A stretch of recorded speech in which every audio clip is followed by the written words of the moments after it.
مدرسہ ریاض الجنہ کے دوسرے سلیب کے کام کے آغاز کی تقریب موسومیت عمارت جدید و دعائیہ مجلس کامیابی سے ہمکنار۔ بروز جمعہ یکم محرم الحرام 1447 ہجری مطابق 27 مئی 2025 صبح 10:30 بجے مدرسہ ریاض الجنہ حضرت علی چوک فردوس گنج مالیگاؤں کی 6 منزلہ جدید تعلیمی عمارت کے دوسرے سلیب کے تعمیری مرحلے کے آغاز کے موقع پر ایک پروقار تقریب اور دعائیہ مجلس کا انعقاد کیا گیا، جس میں شہر و بیرون شہر کے معزز علماء، مہمانان کرام، اہل خیر و عمائدین نے شرکت فرمائی، جس کی صدارت شہر کی ایک معروف و محترم شخصیت حاجی غفران قریشی صاحب عرف گڈو حاجی صاحب نے فرمائی۔ دوسرے سلیب کی تعمیری کام کا افتتاح جامعہ عقل قوہ کے ناظم مکاتب حضرت مولانا جاوید صاحب بوڑکھا،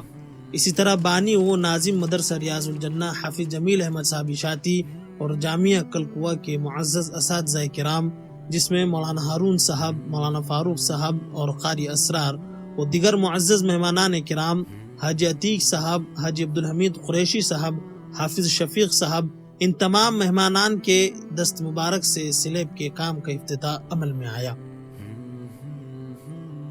مولانا جاوید صاحب بوڑکھا نے اپنے ایمان افروز اور پراثر کلمات میں مدرسے کے تعلیمی مشن، اساتذہ، منتظمین و معاونین کی بھرپور حوصلہ افزائی فرمائی اور اس دینی منصوبے کی اہمیت کو اجاگر کیا۔ اس پرنور موقع پر مدرسے کی زیر تعمیر عمارت کو خادم القرآن والمساجد حضرت مولانا غلام محمد بستانوی رحمہ اللہ کے نام سے موسوم کرنے کا باضابطہ اعلان و افتتاح بھی کیا گیا۔ موسومیت بورڈ کا رسم اجرا حضرت مولانا جاوید صاحب بوڑکھا، بانی و ناظم مدرسہ حافظ جمیل احمد صاحب اشاعتی اور تمام اساتذہ کرام اور موجودہ معزز مہمانان گرامی کے ہاتھوں عمل میں آیا۔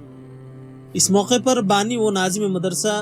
حضرت حافظ جمیل احمد صاحب اشاعتی نے اپنے پراثر کلمات میں حضرت مولانا غلام محمد بستانوی رحمہ اللہ کی دینی خدمات، اخلاص اور تعلیمی مشن کو خراج عقیدت پیش کرتے ہوئے فرمایا کہ حضرت بستانوی رحمہ اللہ کی پوری زندگی قرآن، دینی تعلیم اور مساجد کے قیام و خدمت کے لیے وقف تھی۔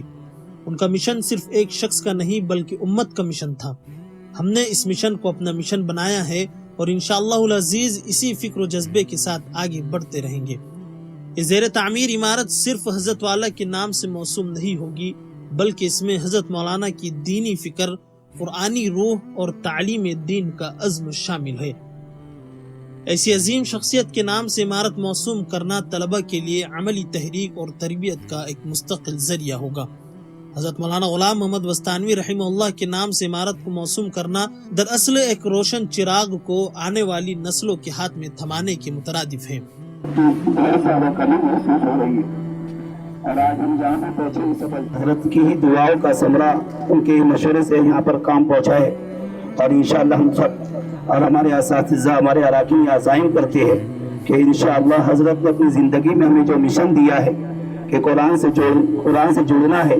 اور امت کو قرآن سے جوڑنا ہے، اور انشاءاللہ موت تک اور ہمارے آنے والی نسلوں کو بھی انشاءاللہ یہ ہم سبق دے کر جائیں گے کہ حضرت بستانوی کا یہ جو مشن ہے، ہمیں اور ہمارے اساتذہ اور ہمارے اراکین اور ہمارے مہمان اعزامی عزائم کرتے ہیں کہ انشاءاللہ موت تک یہ مشن کو ہم لے کر چلتے رہیں گے، اور حضرت کی پوری جو ان کو میں نے باتیں کی، نصیحتیں کی، انشاءاللہ اس پر عمل کرنے کی کوشش کریں۔ ہم دعا گو ہیں کہ اللہ سبحانہ وتعالی ہمیں اخلاص کے ساتھ اس مشن کو مکمل کرنے، سنوارنے اور نسلوں تک پہنچانے کی توفیق عطا فرمائے۔ بعدہ معروف عالم دین حضرت مولانا امتیاز اقبال صاحب نے دعائیہ کلمات سے نوازا اور عمارت کی تکمیل، خیر و برکت اور طلبہ کی کامیابی کے لیے دعا بھی کی، اور فرمایا کہ حضرت بستانوی رحمہ اللہ کے نام سے عمارت کا انتصاب مدرسے کی اس فکری نسبت کا اعلان کرتا ہے جو سنت و قرآن کی خدمت سے جڑی ہے۔ الحمدللہ یہ تقریب کامیابی سے ہمکنار ہوئی، جس میں تعاون، تشجیع، اخلاص اور دین سے وابستگی کے خوبصورت مظاہر دیکھنے کو ملے۔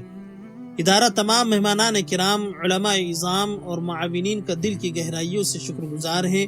دعاؤں اور تعاون کے ساتھ آئندہ مراحل بھی مکمل ہوں، ادارہ اس کے لیے آپ سب کا خیر مقدم کرتا ہے۔ جزاکم اللہ خیر و احسن الجزا۔